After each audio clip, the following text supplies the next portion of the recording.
About mutual funds and ETFs. Now, an ETF is an exchange traded fund. It is a group of companies that can be traded just like a stock, and it usually tracks an index. So what I mean by this is it is a group of companies put together in a portfolio that you can then buy and sell just like a stock, but that portfolio holds X number of companies, sometimes 10 or 15, sometimes a couple hundred.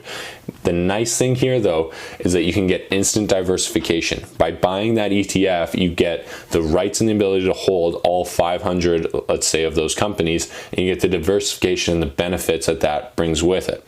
Now, the nice thing about these is that they typically have low management and transaction fees. So to get in and out of them is extremely inexpensive, and there's usually no management fees for actually being in them and leaving your money there.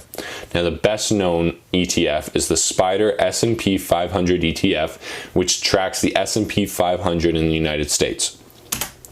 This is what it looks like on a chart. So you can see the ticker in the top left corner here is SPY. That's how you would look it up. It is the SPDR S&P 500 ETF. And as you can see, we were doing really well, trading at about $330, and then it plummeted at the beginning of March here due to COVID-19.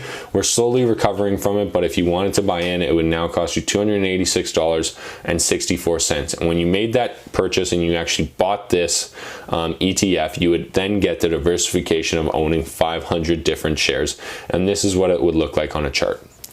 Now, the other option, if you didn't buy the ETF, is to buy something called a mutual fund. A mutual fund is what takes your money and invests it into different types of portfolios. It cannot be traded like a stock, and there are some requirements in order to get your money out. Now, mutual funds are classified in two different ways: active and passive. Active mutual funds are actively traded in and out of on a daily basis with somebody sitting there just like me to try and get the best returns for that portfolio.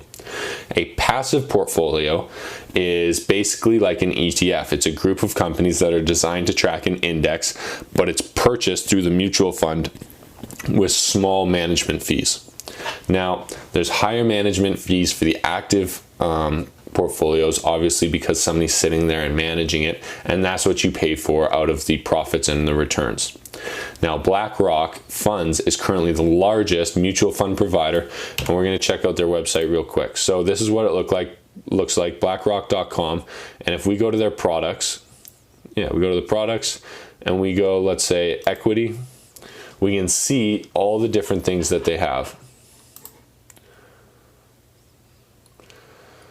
So here we go, iShares S&P TSX 60, iShares Core S&P 500 ETF. So there's lots of different options in here, and this is kind of what the overall basically BlackRock looks like. You can come in here and you can buy any ETF, you can buy any mutual fund, you can buy anything you want all through this website. This is one that hosts all ETFs, mutual funds and index funds, so you have the option to buy all three through here. But this is the general idea, and there's lots of different portfolios, so you need to find one that matches your goals and your objectives. Now, in summary, mutual funds usually have higher management fees and require a broker. You also can't trade them in and out like a stock, and there's usually only certain times that you can basically make your decisions. Usually it happens once a day. ETFs can be traded like a stock and follow an index. They have usually lower management fees, and there's usually no transaction fees to get in and out of them.